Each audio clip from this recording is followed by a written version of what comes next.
Sebelumnya sebelum saya lanjutkan boleh nggak saya matiin dulu nih mic-nya biar apa yang terjadi di gedung sana ya kan? Oke. Biar saya matikan atau Bang Roni matikan? Oke, anggap aja udah kita matikan. Oke. Ya kan?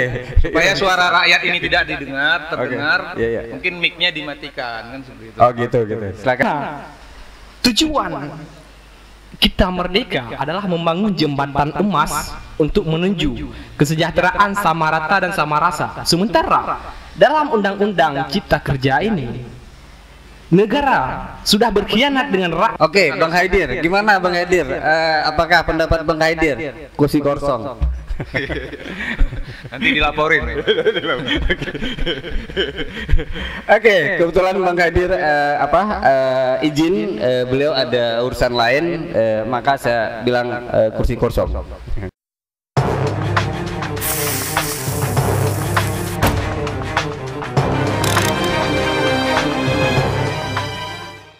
Assalamualaikum warahmatullahi wabarakatuh. Kembali lagi bersama Jufri Jen Channel. Kita sudah mengundang beberapa aktivis Aceh Timur dan saat ini kita sudah hadirkan di warung kopi Sahabat Kopi. Nah, kalau anda semua sekalian yang ingin merasakan kopi enak, datanglah ke Sahabat Kopi. Di sini akan menyediakan beberapa rasa kopi dan cita rasa kopi yang luar biasa enaknya. Nah, saat ini kita sudah mengundang beberapa kawan-kawan. Kita akan sapa dulu, yaitu Pak Mahyudin ini ya. Pak Mahyudin dari Kahmi. Bang, bagaimana situasi saat ini Bang? Melihat ada kondisi nasional, ada gejolak demo di situasi nasional. Kahmi melihat itu bagaimana Bang? Baik, terima kasih Pak Jufri atas undangannya. Sebelumnya mari sama-sama kita ucapkan Assalamualaikum warahmatullahi wabarakatuh kepada teman-teman semua. Semoga diberi kesehatan, juga kesehatan pikirannya, juga cara berpikir kita untuk menyikapi segala persoalan yang sedang hot ya, seperti saat ini. Jadi walaupun tadi kita dapat undangan dari disebutkan dari organisasi kami, dalam hal ini mungkin saya secara pribadi yang mungkin sedikit bisa memberikan gambaran tentang ini.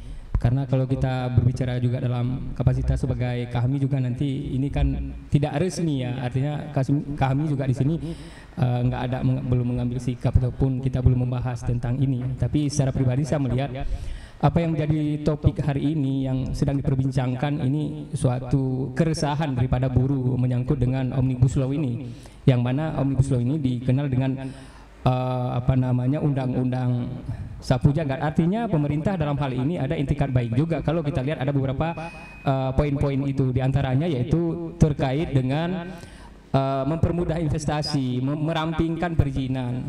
Ini saya pikir juga ada hal yang positif. Tapi dari sisi lain mungkin yang menjadi suatu keraguan daripada buruh yaitu akan mungkin hilangnya jaminan-jaminan tentang kesejahteraan buruh itu sendiri, yang ini yang dikhawatirkan, sehingga di berbagai daerah kita melihat ada informasi-informasi terkait dengan unjuk rasa daripada buruh. Mereka khawatir bagaimana nasib mereka ketika nantinya ada proses pemotongan tentang tunjangan yang nggak sesuai dengan apa gitu kan. Maksudnya kalau dulu dihitung per kontrak, mungkin nantinya per jam. Kalau mereka nggak mencapai target, maka dikhawatirkan akan berefek pada kesejahteraan, yaitu tidak sesuainya gaji sesuai dengan upah minimum provinsi atau regional gitu kan. Jadi ini hal-hal yang menjadi kekhawatiran. Juga dianggap ini salah satu mempermudah pihak-pihak luar yang akan lebih leluasa untuk masuk ya kan, mempermudah izin gitu kan. Nah, di sisi lain mereka sebagai buruh ini ada hak-haknya yang terabaikan. Oke, Bang, tahan dulu di situ. Nanti kita akan diskusi lebih panjang lagi. Kita opening statement dulu. Nah, Bang Zulkifli, Ketua LMND ya, dari organisasi kemahasiswaan ya. Nah, melihat perkembangan itu, Bang Jul, melihat perkembangan situasi sekarang bahwa situasi nasional lagi hangat-hangatnya demo demo protes terhadap Omnibus Law itu. Nah, bagaimana tanggapan Abang sendiri terhadap hal tersebut? Baik, assalamualaikum warahmatullahi wabarakatuh. Waalaikumsalam warahmatullahi wabarakatuh. Terima kasih atas undangannya Jufrijan Channel, dan juga selamat datang kawan-kawan dari kami dan juga dari aktivis sosial. Oke, baik, dalam hal ini kita bisa lihat pasca terjadinya pengesahan Omnibus Law, Undang-Undang Cipta Kerja ini menjadi sebuah undang-undang, maka timbul banyak reaksi sehingga berbagai daerah terjadi protes. Karena apa? Karena bagi masyarakat ini melihat bahwa Omnibus Law ini tidak mengangkangi nilai-nilai dan bukti-bukti dari Pancasila. Kenapa? Karena tujuan kita merdeka adalah membangun jembatan emas untuk menuju kesejahteraan sama rata dan sama rasa. Sementara dalam Undang-Undang Cipta Kerja ini, negara sudah berkhianat dengan rakyat dengan mengeluarkan, membuka jalur investasi dengan sebebas-bebasnya, sehingga mengabaikan hak-hak rakyat. Ini yang menjadi gejolak dari berbagai daerah melakukan protes terhadap ini, bahkan terjadi bentrok dengan pihak pengamanan. Nah, hal ini itu sangat mengkhawatirkan, dan jika memang pemerintah tidak segera mencabut undang-undang ini, mungkin potensi yang 98 akan terjadi. Nah, ini yang kita khawatirkan. Oke, Bang Jol, tahan dulu di situ Bang Jol. Bang Roni Haryanto ya, aktivis HAM Bang Roni ya. Bang Roni, melihat kondisi sekarang Bang Roni, dari situasi nasional, dari sisi pandangan Bang Roni sebagai aktivis HAM nih Bang Roni, ada nggak kira-kira terjadi pelanggaran HAM? Dan kita sayangkan kalau seandainya situasi kisruh ini tidak segera akan berakhir, disayangkan pada situasi damainya kehidupan kita gitu. Nah, bagaimana menurut Bang Roni? Baik. Assalamualaikum warahmatullahi wabarakatuh. Sebelumnya sebelum saya lanjutkan, boleh nggak saya matiin dulu nih mic-nya biar yang terjadi di gedung sana, ya kan? Oke. Biar saya matikan atau Bang Roni matikan? Anggap aja udah kita matikan. Oke. Supaya suara rakyat ini tidak terdengar. Yeah. Mungkin mic-nya dimatikan kan seperti itu. Oh gitu. Silakan Bang. Ya. Siap. Ya. Kalau saya secara dalam perspektif hak asasi manusia, demokrasi dan sebagainya, kita sangat menyayangkan dan prihatin kondisi yang sedang terjadi saat ini secara nasional di negara kita, bahwasanya apa-apa yang seharusnya bisa diselesaikan dengan secara bermartabat, tapi pada hari ini kenyataannya secara nasional rakyat sudah bergerak untuk menuntut keadilan yang dirasakan oleh mayoritas rakyat, terutama masyarakat sipil, sebagai matinya demokrasi.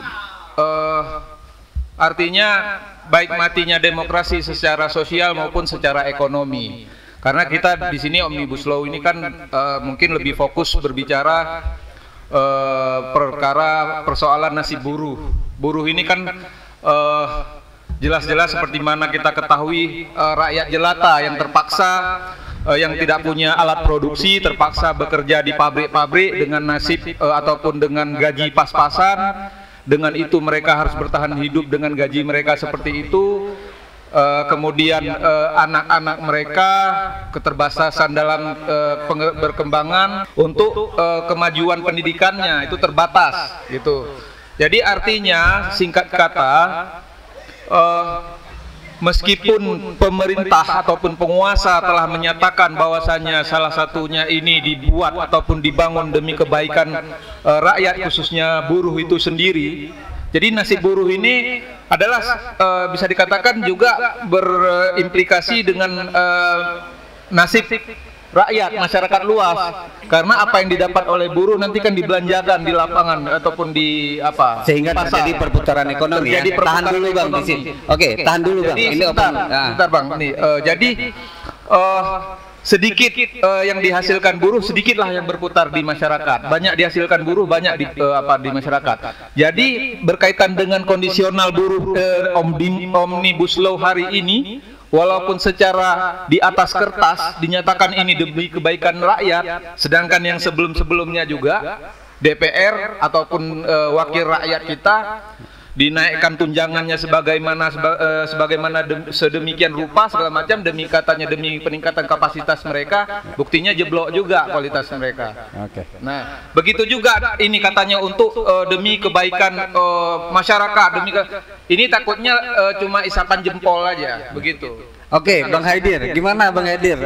Apakah pendapat Bang Haidir? Kursi kosong. Nanti dilaporin.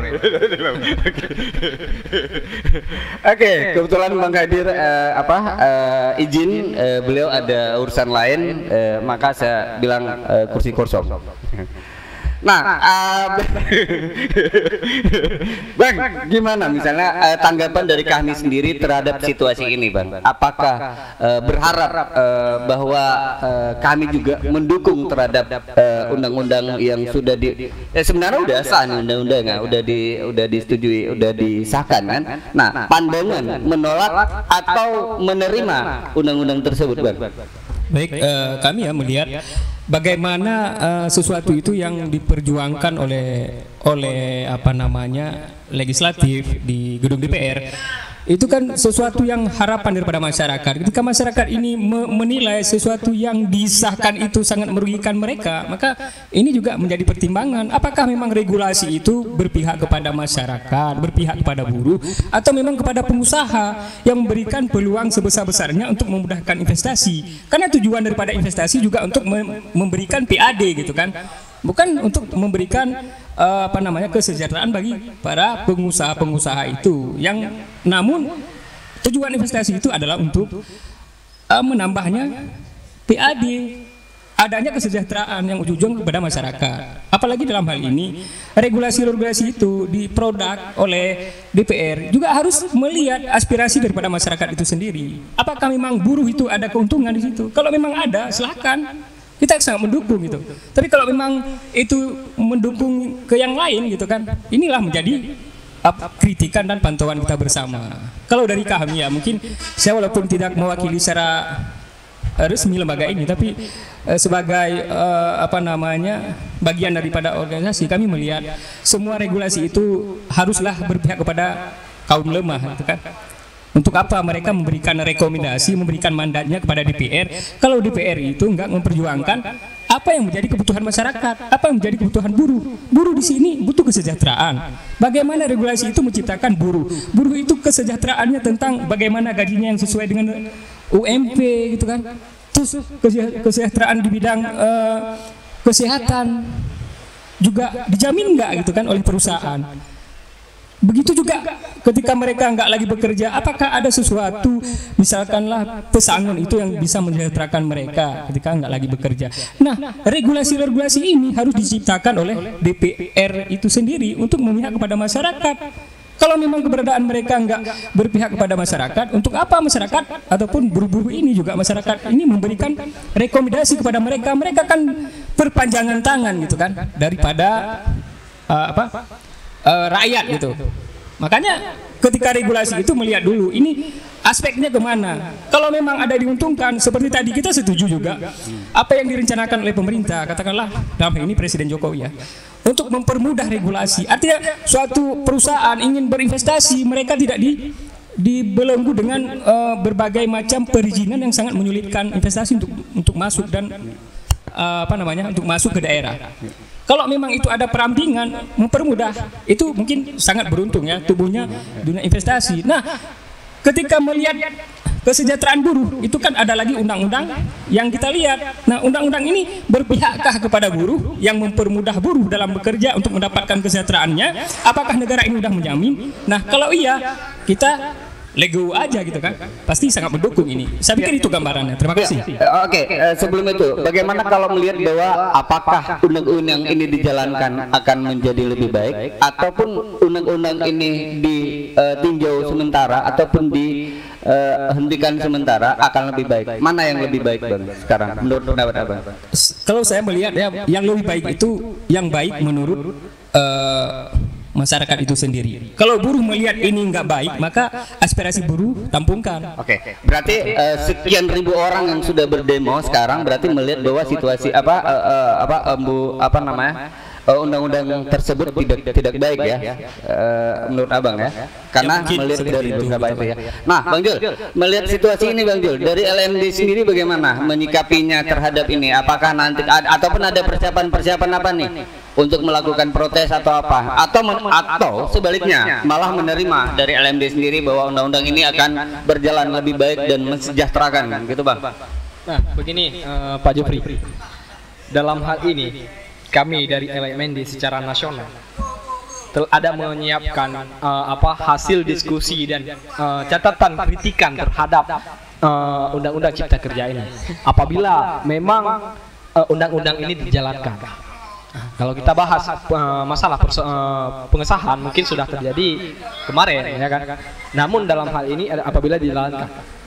Nah, ada sedikit catatan tentang, karena yang perlu diketahui bahwasanya undang-undang Omnibus Law ini bukan hanya untuk buruh, tapi juga untuk masyarakat sosial. Nah, kenapa? Karena dengan kebebasan berinvestasi, hak pengelolaan atas tanah, lingkungan, maka itu akan terabaikan. Karena apa? Untuk mempermudah investasi. Karena investasi dibuka selebar-lebarnya. Ya, kita mungkin ke depan punya tanah tempat kuburan mama kita, ketika memang tanah itu dibutuhkan untuk investasi, maka itu harus dijual. Jika tidak, maka akan terjadi perampasan dengan tindakan kekerasan, maka itu akan berpotensi dengan konflik. Nah, itu dalam undang-undang ini itu diabaikan. Nah, begitu juga dengan tanah adat dan lain sebagainya. Nah, kalau menurut kami undang-undang ini memang tidak layak untuk dijalankan, maka harus dicabut. Nah, ketika ingin disederhanakan, maka kita kembali ke Undang-Undang 1945. Nah, itu yang lebih tepat. Nah, persiapan LMD sendiri apa kira-kira untuk menuju bahwa kalau memang tidak setuju terhadap undang-undang itu, kira-kira persiapannya apa sekarang? Apa yang disiapkan untuk somasi ya terhadap hal tersebut? Nah, apa yang dilakukan? Nah, kita lebih ke untuk saat ini, sejauh ini kita akan terus melakukan perlawanan terhadap kebijakan ini sampai ini dicabut. Mungkin ke depan apabila ini berderet, maka kita akan diskusikan kembali dan belum bisa kita pastikan sekarang. Nah, persiapan untuk itu ada ya, untuk terus berdiskusi dan terus mengkaji terhadap undang-undang tersebut. Oke, Bang Jul, makasih banyak. Bang Roni, gimana menurut pandangan Bang Roni sendiri terhadap hal tersebut gitu? Apa persiapan kira-kira dari aktivis HAM yang ada di Aceh Timur untuk melakukan protes atau menerima terhadap undang-undang tersebut? Ya, terima kasih. Saya tadi lupa memekikkan salam perjuangan, ya, salam perlawanan, hidup rakyat. Semoga kawan-kawan yang ada di Jakarta sana, di Lampung, di Palembang dan sebagainya, di Sumatera, Kalimantan yang sudah bergerak hari ini tetap semangat di lapangan. Bergeraklah, sampaikan pendapat kalian dengan baik, kemudian jaga keselamatan dan fokus pada tujuan dalam menyampaikan pendapat, jangan sampai ditunggangi oleh kepentingan-kepentingan jahat. Kemudian memperhitungkan pentingnya penyampaian pendapat dengan cara-cara yang lebih bermartabat gitu. Jadi Bang Jufri, saya lanjutkan.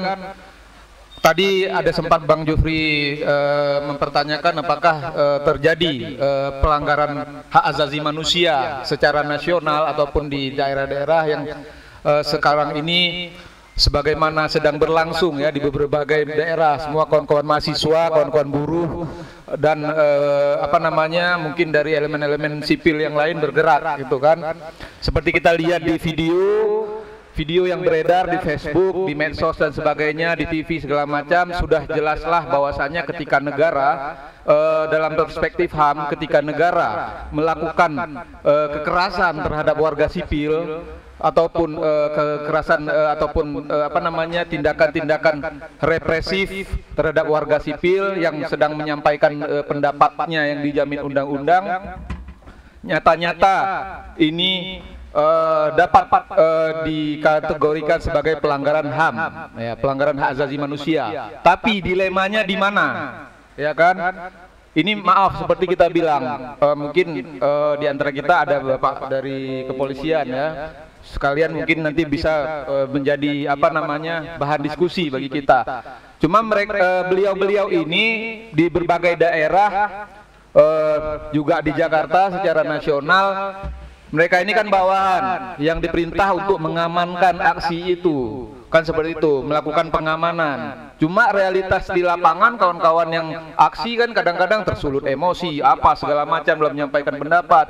Ada juga kadang-kadang provokasi ditunggangi dan sebagainya. Jadi agak dilema ini bicara pelanggaran HAM kan seperti itu. Kecuali dia lagi melakukan demo tertib-tertib aja digetok polisi kepalanya, itu baru pelanggaran HAM kan seperti itu. Nah, jadi saya pikir itu sisi lain dari pertanyaan Bang Jufri tadi, namun bukan substansi utama daripada persoalan Omnibus Law ini, seperti itu. Kita berharap fenomena ini, kemudian kritik-kritik ataupun aksi-aksi yang berlangsung dengan sedemikian rupa secara nasional hari ini bisa diselesaikan dengan solusi-solusi konkret, bisa kembali duduk bersama dengan solusi-solusi dengan cara-cara yang bermartabat lah, yang menghasilkan keputusan-keputusan yang diharapkan oleh kawan-kawan kita dari khususnya buruh, terutama masyarakat sipil. Nah, seperti itu. Saya pikir kemudian kita masuk kepada persoalan Omnibus Law itu sendiri, meskipun saya secara pribadi tidak begitu menguasai secara detailnya, tapi kita bisa melihat gelagat politik ataupun gelagat sosial, gestur-gestur politik yang dicetuskan dari dari wakil rakyat kita tadi, bahwasanya ketika jika memang ini dicetuskan untuk menghadirkan keadilan sosial bagi seluruh rakyat Indonesia, kenapa itu mic dimatikan? Itu aja sederhananya, ya kan? Simple aja itu cara menilainya. Kalau memang ini dibahas dengan semangat keterbukaan, dengan semangat demokrasi yang demokrasi yang yang ideal segala macam, mungkin nggak ada insiden walkout dan sebagainya. Artinya ada apa-apanya nih di sini perkara Omnibus Law ini. Terus kemudian seperti yang kita bahas tadi, mungkin yang disampaikan oleh Ketua LMND tadi dari mahasiswa Dekjul, perkara misalnya investasi dan sebagainya. Kita lihat realitas sosial sebelum Omnibus Law mungkin ditetapkan, bahwasanya tidak adanya Omnibus Law ini sebelumnya, memang nasib buruh itu udah sengsara. Buruh ini memang udah sengsara dari sononya. Memang dia gimana?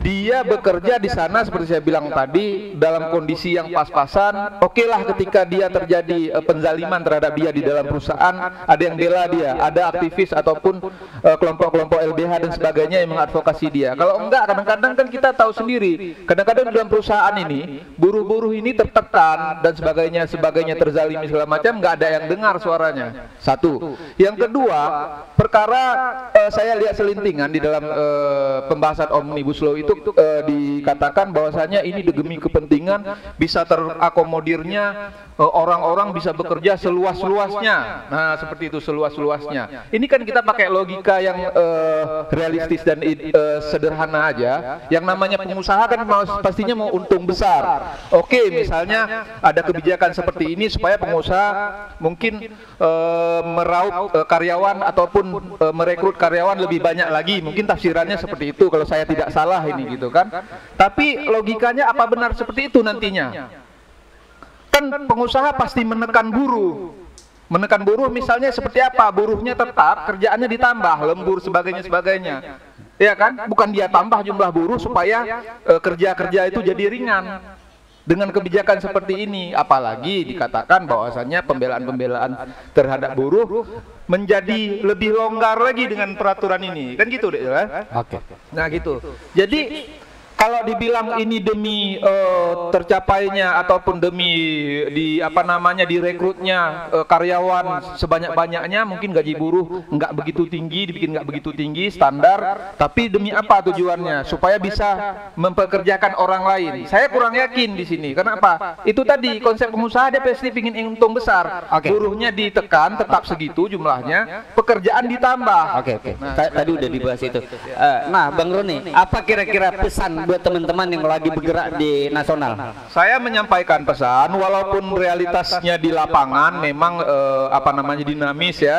Memang sekarang ini mayoritas lebih cenderung kepada arah-arah kerusuhan, ya kan? Kita juga khawatirkan chaos yang berdarah-darah dan akan menyebabkan korban jiwa. Kita berharap jangan sampai seperti itulah. Kita berharap supaya keadaan di detik-detik berikutnya setelah talk show ini kita jalani, keadaan bisa berangsur pulih. Negara, dalam hal ini pemerintah sebagai nahkoda daripada negara ini, kemudian juga DPR sudah melihat realitas rakyat, sudah kasarnya kita bilang melawan, turun ke jalan seperti ini. Cepat-cepatlah ambil keputusan supaya untuk mengantisipasi persoalan ini lari dari substansinya dan keadaan menjadi kondusif. Jangan sampai tadi demo perkara buruh, perkara omnibus law ditunggangi dan sebagainya jadi perkara lain lagi nanti. Nah, jadi korbanlah kawan-kawan yang bergerak di lapangan ini. Oke, Bang Roni, Bang Mahyudin, melihat situasi sekarang, kira-kira ada pesan apa buat teman-teman yang lagi bergerak di nasional, dan apa kira-kira pesan Abang terhadap pemerintah dan DPR? Ya baik, terima kasih. Saya pikir kepada rekan-rekan ya, katakanlah dari pihak buruh juga masyarakat yang sedang memperjuangkan aspirasinya ya, kita berharap ya tetap pada on the track ya, tidak lari daripada apa yang menjadi tujuan mereka gitu. Ketika ada kepentingan yang lain, juga harus difilterisasi. Kalau ini kepentingan yang mana gitu yang diboncengi. Makanya kita berharap hal ini harus benar-benar tersampaikan, apa yang mereka sampaikan itu melalui aspirasi, unjuk-unjuk rasa ini itu kan tersampaikan kepada pemerintah bahwasanya ini penting untuk direspon, yaitu oleh katakanlah anggota dewan, DPR itu harus melihat. Berarti kalau memang regulasi ini nggak berpihak pada buruh, maka ya dicabut aja itu kan, karena tidak menguntungkan bagi mereka. Kita lihat substansinya. Kalau memang itu regulasi menguntungkan, ya silahkan dilanjutkan. Tapi kalau memang itu sangat menyusahkan bagi mereka, katakanlah dalam hal ini buruh, ya cobalah kita menerima itu sebuah aspirasi daripada mereka, karena juga kita bagian daripada masyarakat kan, itu kan yang udah diberikan wewenang juga mandat sebagai wakil rakyat di Senayan. Jadi harapan kami ke depan itu cobalah lebih dipertimbangkan yang mana yang menjadi prioritas dan yang memihak kepada masyarakat, yang mana yang menjadi prioritas yang memihak kepada pengusaha dan lain-lain gitu kan. Artinya coba kita harus berpikir waras sehingga sesuatu yang kita hasilkan itu benar-benar bermanfaat bagi masyarakat, bangsa dan negara ini. Mungkin itu aja pesannya. Billahi taufiq wal hidayah. Assalamualaikum warahmatullahi wabarakatuh. Waalaikumsalam. Bang Jul, melihat perkembangan, apa kira-kira pesan Bang Jul terhadap teman-teman yang lagi bergerak saat ini dan bagi pemerintah serta DPR sendiri, Bang Jul? Untuk pemerintah, saya duluan kepada pemerintah karena kericuhan ini muncul karena akibat ulah mereka. Ya, jadi pesan kepada pemerintah, jadilah wakil rakyat yang diamanahkan oleh rakyat. Jangan menjadi kaki-kaki tangan para kapitalis. Itu yang pesan saya kepada pemerintah agar segera mencabut undang-undang ini. Nah, pesan kepada kawan-kawan yang lagi berjuang. Hidup mahasiswa, salam perjuangan, salam rakyat. Hidup rakyat. Dan yang lagi mempersiapkan, maka teruslah berjuang sampai ini tuntas.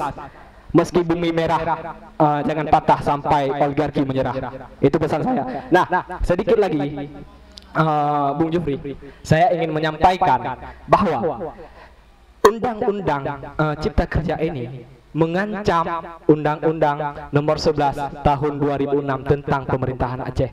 Ini yang harus kita ingat, yang harus diketahui oleh pemerintah, khususnya di bidang pengelolaan sumber daya alam dan juga migas. Jadi jangan sampai pemerintah kita teledor dengan hal konflik internal antara eksekutif dan legislatif di daerah, sementara hal yang sangat fundamental diabaikan. Nah, ini pesan saya juga untuk pemerintah Aceh. Nah, kepada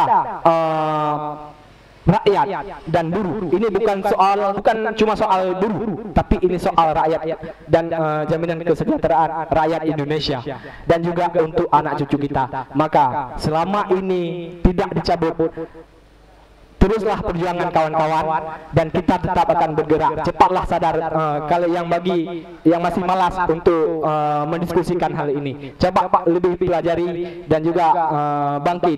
Tanpa ada bersuara, orang tidak akan kemerdekaan itu tidak ada hadir dengan sendirinya, tapi butuh perjuangan dan pengorbanan gitu. Terima kasih, Bang Jufri. Oke, terima kasih banyak teman-teman sudah membuang waktu hari ini kita berdiskusi. Semoga diskusi kita ini bermanfaat dan didengar oleh banyak masyarakat, dan bagaimana perjuangan-perjuangan teman-teman kita yang masih melakukan perjuangannya untuk membela masyarakat Indonesia pada khususnya untuk memprotes terhadap undang-undang itu yang menurut mereka, yang protes di sana bahwa ini tidak akan meningkatkan kesejahteraan bagi kaum buruh. Nah, hari ini kita sudah diskusikan bersama, mungkin tidak banyak kita kupas, dan kita akan lanjutkan untuk mengupas dan mengulitikin sebanyak mungkin, sedapat mungkin. Nanti kita akan hadirkan pakar-pakar hukum dan akan bertanya pada pakar-pakar hukum, akan mendiskusikan dengan pakar-pakar hukum tentang undang-undang ini. Barangkali yang kita lihat hari ini jauh dari pandangan kalau seandainya nanti kita diskusikan dengan pakar hukum, kita belum tahu. Tapi harapan kita bahwa teman-teman yang berjuang dengan semangat, berjuanglah dengan hati, berjuanglah dengan damai, jangan chaos. Negara kita sangat penting, keutuhan NKRI sangat penting, dan dasar kita bahwa kita tetap bersatu, kita tetap bersemangat dalam persatuan Indonesia. Demikian yang dapat kami sampaikan. Saya akhiri dengan wabillahi taufiq wal hidayah. Wassalamualaikum warahmatullahi wabarakatuh.